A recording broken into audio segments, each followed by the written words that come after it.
Welcome to Power Conversations at RBL Bank. This is a special edition series where we are in conversation with inspiring women founders who will share with us their startup journeys. In today's episode of Leading Ladies, we are very happy to welcome Neha Bagaria, CEO and founder, Jobs for Her. Jobs for Her is India's leading portal that aims to bring women on a break back to the workforce. Neha, after graduating from Wharton School of Business, founded her first startup, educational startup Paragon. Thereafter, she has worked with the biopharma manufacturing company Chemwell, and in 2015, she launched Jobs for Her. Neha has also been recognized by the Forbes India as 25 inspiring women entrepreneurs and trailblazers in 2018. Hi, Neha. A very warm welcome to you. Thank you so much, Devika. It's a pleasure to be here. Thank you for inviting me.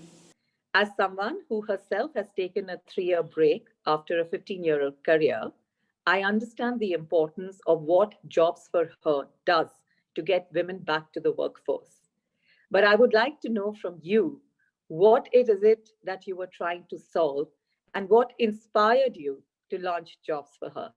When I started Jobs for Her, it was for a very simple problem statement with a very complex solution, okay, which I was determined to find, which was that how do we ensure that this entire female brain drain that is happening from the Indian workforce, how do we reverse that? Yeah, how do we ensure that the women who are dropping out in these huge throngs from the workforce, and by the way, about 50% of Indian women drop out of their careers within 3 years of starting work.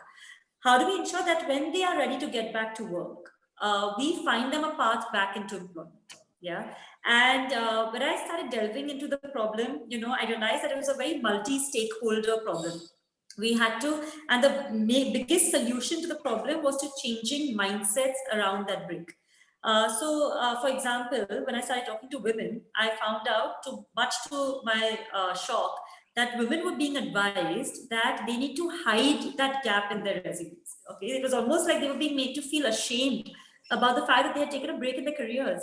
And I was appalled by that, because look at the reasons why women take a break. It's usually because they want to be there for their families, right?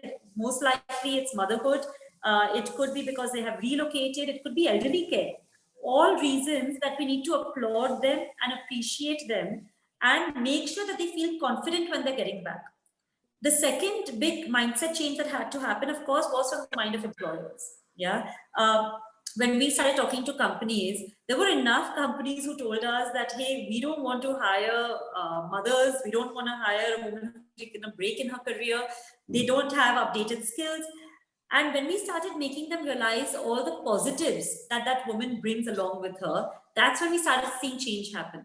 So one important thing that we did when we started Jobs for Her was that we didn't look at it as any sort of CSR or any sort of social reasons for which a company should hire a woman returning. We went after it as any business should. Yeah, we made them realize why this is important for their bottom lines and how it will help them grow better in their performance if they have this great talent pool joining them. The third stakeholder, which was very important, was also the entire education industry, to make them realize how important it is for them to come up with programs by which they can reskill women who are on a break. Because these women usually have great amount of experience, great amount of knowledge. They just need refresher courses to be able to get back. And the fourth big stakeholder was families and society. How do we make them feel proud that hamare ghar ki bahu, or that woman in our house works, instead of feeling that that's a bad thing and it shows badly onto them. So I think frankly, for the first 4 years, we only focused on changing these mindsets in a 360 degree in order to make sure that women can get back to work. Those are very important insights, Neha, and insights that I would like to delve deeper into with you going forward in our conversation. However, before we do that, could you help us comprehend what is the Indian landscape like compared to the global landscape when it comes to women in the workforce? One. Secondly, what are the major trends that you see or you can share with us regarding the same? the outlook is pretty bad. I mean, where India stands today compared to the rest of the world is atrocious for our women labor force participation. Okay, in India, we have only 25% women participation in the workplace versus a country like China, which has 65%, and USA, which has 55%. Yeah. If you see the GDP contribution of women in India, it is amongst the lowest of all countries. Even Middle East and North Africa is higher than India when it comes to GDP contribution by women in the economy. And I mean, the biggest reason for this is extremely societal. Yeah, because frankly, the big problem that our previous generation solved, our mothers solved, was to ensure that the education of the girl child problem is taken care of. Today, 40% of the graduates are women, which is incredible. But out of those 40 women, only 8 even pursue a career, and out of those, then 4 drop out. So today the mindset has been that, that education is important to find a good husband and not a good job. And once you found a good husband, your work is done. So which is why, I mean, the whole contribution of women to our economy is extremely low. But on the flip side, the potential benefit is also huge. I mean, there are reports that show that if we can get more women into the workplace, the amount that India's GDP can rise is more than any other country in the world. Yeah. So even though our current condition is very bleak, the outlook is very great. Yeah. And because we also have this talent pool, which is educated and capable and ready to be able to participate in the workplace. Some other trends that we are seeing, which is actually making a huge difference to getting more women to participate in the workplace, has been this big move towards work from home. Before pre-COVID, we used to always joke that companies behave like, flexibility is a new F word. And like, we tell women to just don't use the word flexibility in your job interview. But suddenly COVID made everybody realize that, hey, this whole flexible working from home, it works. And in fact, it actually leads to greater productivity, greater employee satisfaction, and lowers the costs that companies have to entail when it comes to infrastructure costs, commuting costs, travel costs, etc. Now, because of that, I think your outlook of getting more women into the workplace is suddenly going to rise hugely, just because of the flexibility that they are going to have now in being able to balance all the different priorities that they have in their lives.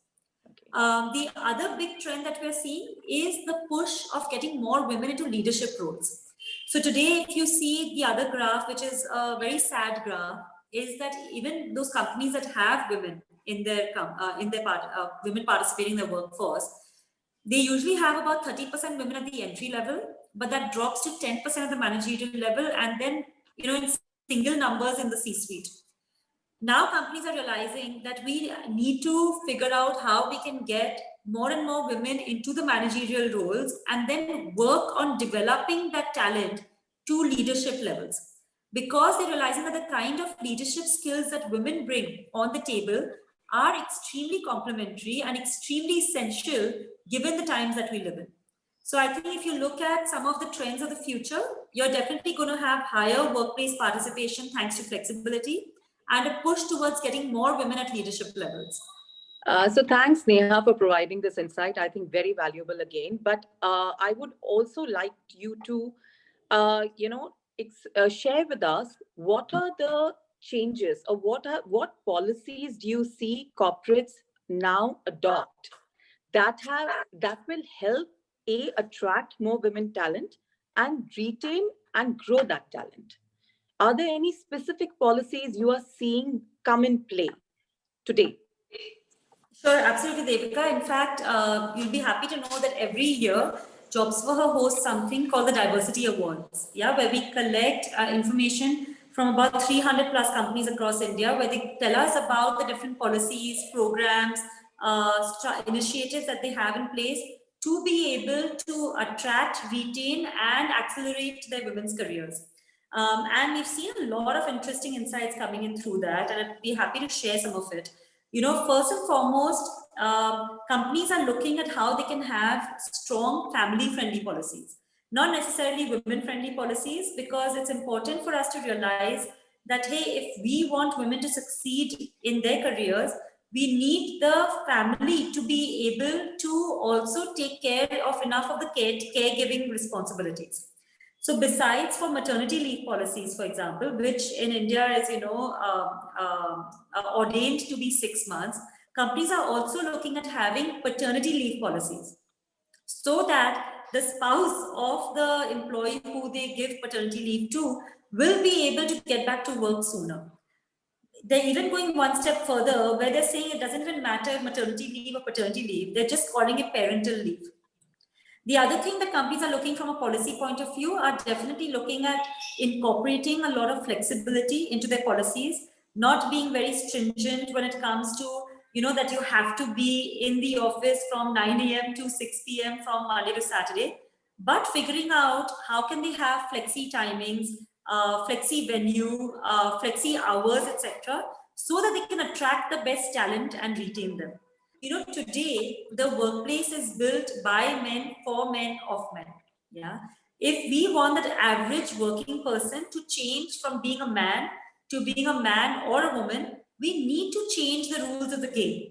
Yeah. So even the leadership development programs, they are understanding what are the core needs that women have, what are the obstacles that they have, which they are facing. How do we help them overcome that so that they can flourish as leaders? Or if you take networking rules of the game in the workplace, prior to this, networking was usually done, in bars or over a smoke break or over golf, again, by men, for men. How do we change the nature of networking to ensure that women feel comfortable, it works with women's lifestyles, and they get to benefit from it? So because it's so important to gain that accession into your career. That's a very important comment that you made, Neha, regarding GDP growth being directly proportionate to getting more women in the workforce. And I think this is something that the government also recognizes and is focused on. Having said that, Neha, do let us know what are the kind of roles that and job opportunities that you see emerging for women on Jobs for Her. Are these roles across various levels of seniority, across all types of industries, and across all types of categories? And by that, I mean, are these roles which are largely in the support functions or the frontline functions?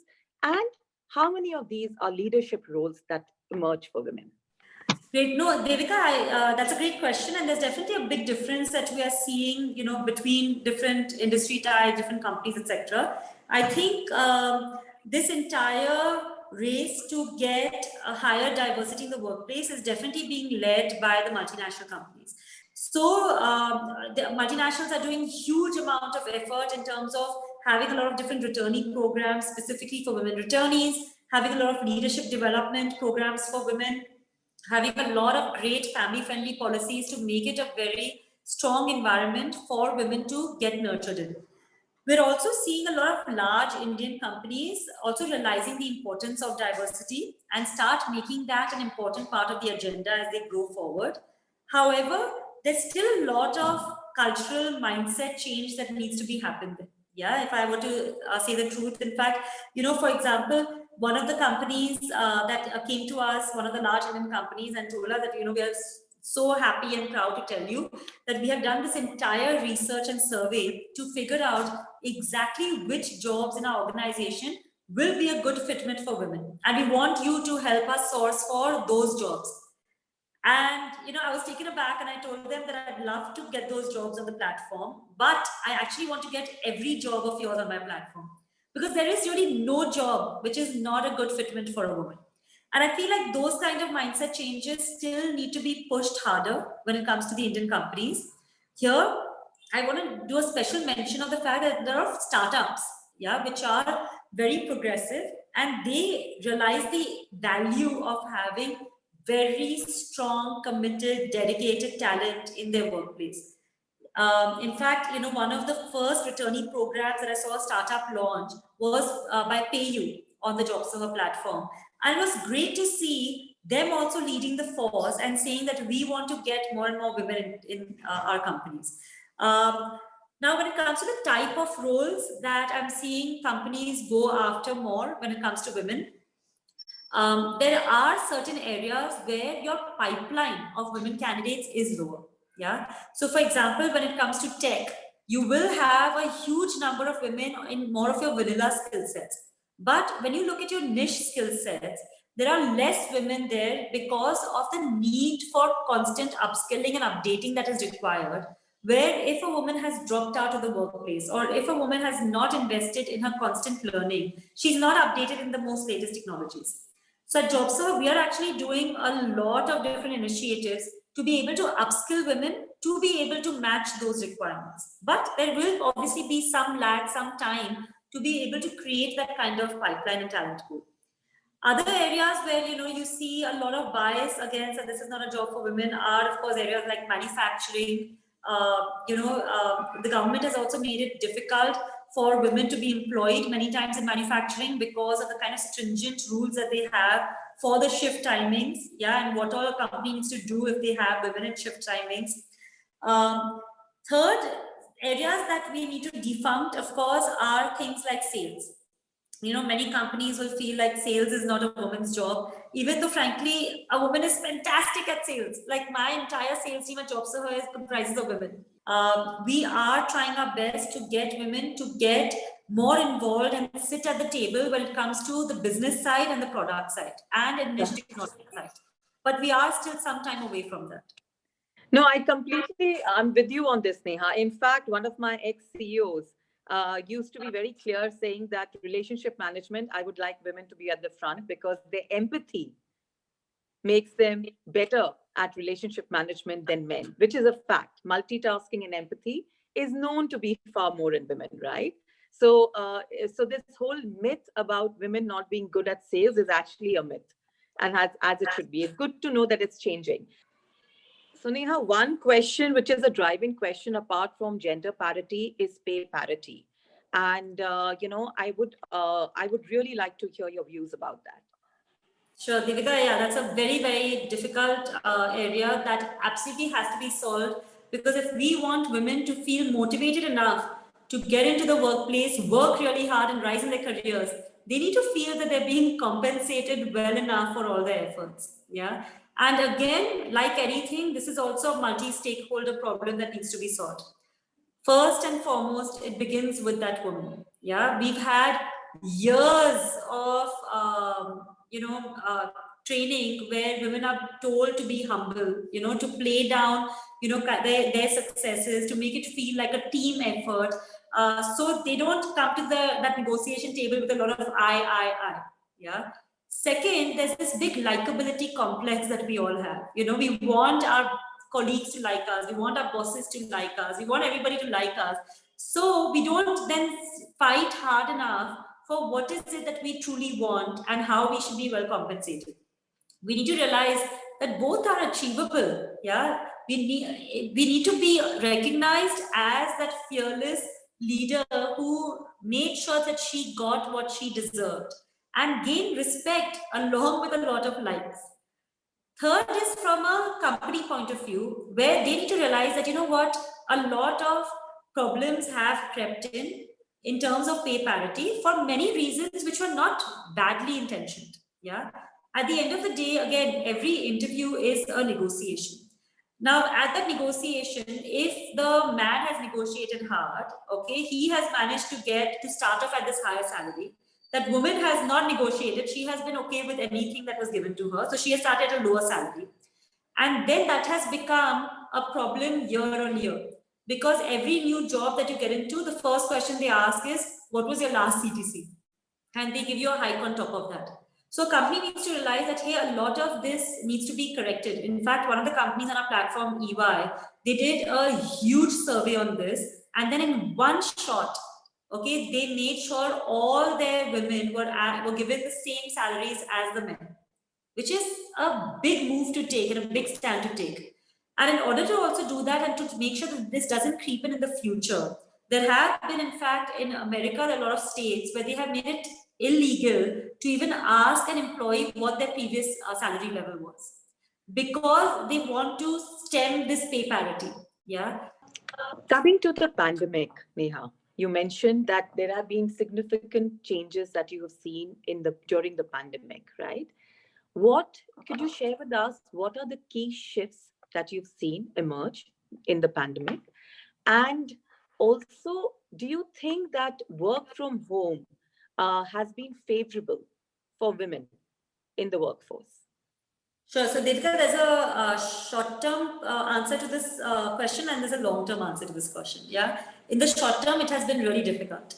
The pandemic outbreak has been difficult for everybody, but it has particularly been difficult for working women because now with schools becoming online, and everybody being at home, the kind of boundaries that we had between our work life and our home life and our family life, all those boundaries have gotten eradicated. Everybody's in their homes trying to find a space by which they can work and study, and that woman's career somehow always takes last priority, okay, compared to say the husband's career or the children's school or the family's needs in the house, etc. So in the short run, it has actually been far greater struggle for women to be able to stay as productive as they were when they were going into an office space, yeah, and thus to be able to keep their jobs. But there have been a lot of other interesting trends that have happened during this time, which in the long run will actually help us in getting more and more women into the workplace. And I'd love to focus more on that part. First and foremost, I think families have realized that dual income is extremely important. Yeah, because if the job of the primary breadwinner of the house has suddenly become a question mark, they have a trained, qualified, capable resource sitting in their homes. They need to figure out how do they get behind her career and get that double income into the family. And what women really need is that family support for their careers to flourish. So this has been a great time. Second, of course, work from home is a game changer. Yeah. Now that companies have been forced to realize that work from home works, they will suddenly not have this huge mental barrier that they had about taking women in. Yeah. Third, when it comes to this work from home part, the kind of job opportunities that it has opened up for women who are also in tier 2, tier 3 cities is also huge. Because now suddenly companies don't need that employee to be in the same city to be able to give them that opportunity. And in India, about 70% of women migrate after getting married. And a big chunk of those women are actually sitting in tier 2, tier 3 cities where they have the capabilities, but they don't have the job availabilities. So the kind of opportunities that they have now have also shot up and they can find job as well. Fourth, of course, has been this whole push towards digitization. Yeah, that's an extremely big trend that has happened because of the pandemic. And we have seen a big shift happening on our platform because of it. Suddenly pretty much every industry that we had jobs coming in from, and not just tech, BFSI or education or healthcare or pharma or manufacturing, retail, all of them are posting jobs for tech talent. Yeah, because everybody's looking at digitizing themselves. So I do think that, when we have this conversation 5 years later, we will feel that this was a watershed moment that changed the trajectory of women in the workforce in India. I have a question to ask you. Would you still advise women to take a break? If they do take a sabbatical or a break, what are the tips that you would give to them while they're on the break, right? To keep themselves upskilled and relevant. Okay, great Secondly, question. No, go ahead. Yeah, let me hear it. Yeah. My second question to that is, what are the tips that you would give to women who are coming back to the workforce after a break? Sure. Devika, I mean, look at us. I took a 3.5-year break in my career. You just told me you took a 3-year break in your career. Yeah. And if I look back and I want to redo that decision, I would take that decision to take a break every time. Yeah. I'm actually extremely grateful that I had the choice to be able to do that. There are a lot of women who don't have the choice and they, hunker down and keep moving, and which is fantastic that they manage to do it. It is extremely important as women that we also realize the importance and priority of all the other parts of our life. Yeah. And I really hope that in the future, like when my sons grow up, I have 2 sons. I really hope when they grow up, they feel the same way about their families as well. Okay. One day I would want to have this conversation where we say that, is it okay for men to take a break? Yeah. Everybody should feel comfortable enough taking that break in their career if they so need to. And that will only happen if we ensure that the route back is also smooth and painless. Right now, it is extremely painful and it is extremely uncertain. So one, I think it's important to have some sort of a end date to your career break, which can be based on a timeline or can be based on a milestone completion. Second is when you're on that break, no matter how difficult this sounds, you need to just stay updated. Okay, and to stay updated, again, the world of technology makes it so easy for us to do it. Yeah, just make sure that every day, for example, for 20 minutes every day, you're reading up on what is happening in your area of expertise. Yeah, so that tomorrow when you're back from the break and you were in, like I was in marketing, I had no idea what digital marketing is all about. Yeah, if I had just stayed updated every day, knew a little bit, it wouldn't feel so alien. Third is try to keep in touch with this professional network of yours. Yeah, I know it's very difficult, especially because supposing if you're a new mother, all you want to talk to is you want to just talk to other mothers who know how difficult and challenging this experience is.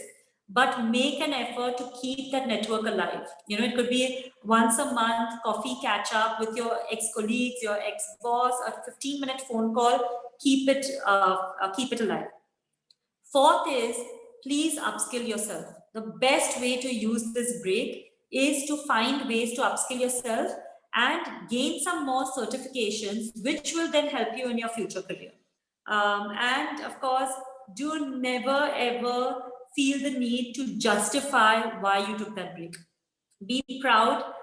In fact, you need to flaunt the break. Yeah, instead of trying to hide it, flaunt it. So tell them about all the kind of skills that you picked up, the life skills that you picked up. It's been a very inspiring journey at Job Surha. I mean, we've heard you speak so passionately about women and women career acceleration. But this journey would have had its ups and downs. So I would like you to share with us what have been your key learnings in the last 5 years. And have there been moments when you felt very challenged? Wow. Of course, Devika. Absolutely. I don't think any startup founder's journey is one without its challenges. Yeah. And the JobSer journey had just the additional challenge of the fact that we were trying to do something which nobody has done before, and people really questioned whether it really needs to be done and can be done. So I think just realizing that this is an extremely complex, difficult problem, and frankly, with every step of the way, the problem seems to become bigger. Not smaller, because as we enter, the first 4 years, like I said, we spent a lot of time in just figuring out how do we change mindsets around that career break. Yeah, and we had a lot of headway over there. We got a lot of women to restart their careers, a lot of companies to start returning internship programs just specifically for women returnees, a lot of educational companies to open up their doors to women returnees. So we saw a lot of headway over there. But as we completed that milestone, we started realizing the kind of problems that women who are currently in different workplaces are also facing. And we realized that if we don't solve that problem, then also our solution to gender parity, to achieving gender parity in the workplace, is not going to be complete. And when we took along that problem, that came with its whole different bunch of challenges. Because here we didn't only have to solve from an external point of view for what that woman needs to do for her career, but also from an internal company point of view on how do we create these family-friendly policies and programs within companies to help women accelerate their careers. Constantly keeping the naysayers at bay was very challenging. Getting that the right talent pool also into the organization who will realize how important it is to create this high growth kind of an environment coupled with the social impact. That balance between the two has been a very big challenge. And of course, to top all of it, I myself had very little kids when I started JobSoha. So there was this constant guilt and fear and confidence that I had to overcome as well to be able to get to where we are today. I think women and guilt, that's the first thing that needs to be dealt with when we are progressing in our careers, for sure. So Neha, what has been your inspiration? You are an inspiring founder, an inspiring woman leader, inspiring woman achiever. Who has inspired you? Well, actually, Devika, my inspiration has really been Sheryl Sandberg. So when I was on that break, I read Lean In. I, of course, saw her TED Talk, then I read Lean In, and it's actually her book that opened up my eyes into what is happening when it comes to women in the workplace. What I really loved about Sheryl's, leadership brand is her honesty and her candidacy. I mean, for the CEO of Facebook to talk about all the different challenges that she has had as a woman in the workplace, it just suddenly makes you realize that, hey, you know what? I'm not the only one. There are a lot of other women like me who are facing this, and more importantly, who have overcome this. So I think that just her honesty, her frankness, the way she has dealt with the different ups and downs that have happened in her professional career as well as her personal life has been a source of great inspiration. Great, Neha. The last but not the least question, which I would like to ask you is, what next for you and what next for JobsForHer? Well, so this journey seems, this is a journey of 1,000 steps. And I guess it starts with that single step. And I feel like, and I love Amazon's phrase, which is that, it's always day one. And even today, we will be nearing 6 years in March, and it still feels like day one. Because no matter how much work we have done so far, I feel like there is so much still to be done. It will take a lifetime to do it. But in the near future, what we really want to crack is ensuring that we can get more and more women in 3 specific spaces. One is getting more women to restart their careers, to get more women in specific technology roles, and to get more women in leadership roles. Because we feel like if we can crack these 3, the others will be much easier problems to solve. And these are the areas where there are huge gaps that need to be filled. So first and foremost, we need to ensure that more and more companies are hiring women returnees. Second, when it comes to women in tech, we need to figure out how we can get women to get upskilled in the latest technologies and get hired. And third is to figure out how we can get women in leadership levels from an internal point of view for companies who already have women at, say, junior levels, and how do we get them to go up? Or how do we also create a candidate pipeline of women leaders for other companies who want to increase numbers at that stage? So these are the 3 areas that we will continue focusing on and hoping to solve. Wish you all the best with that, Neha. To you and the entire team of JobsForHer, may you guys grow from strength to strength, because the work that you're doing and the change that you're bringing about is extremely important. Thank you so much for joining us today. It's been an absolute pleasure. And thank you very much for this extremely insightful and inspiring conversation. I really enjoyed the chat as well. So thank you for this.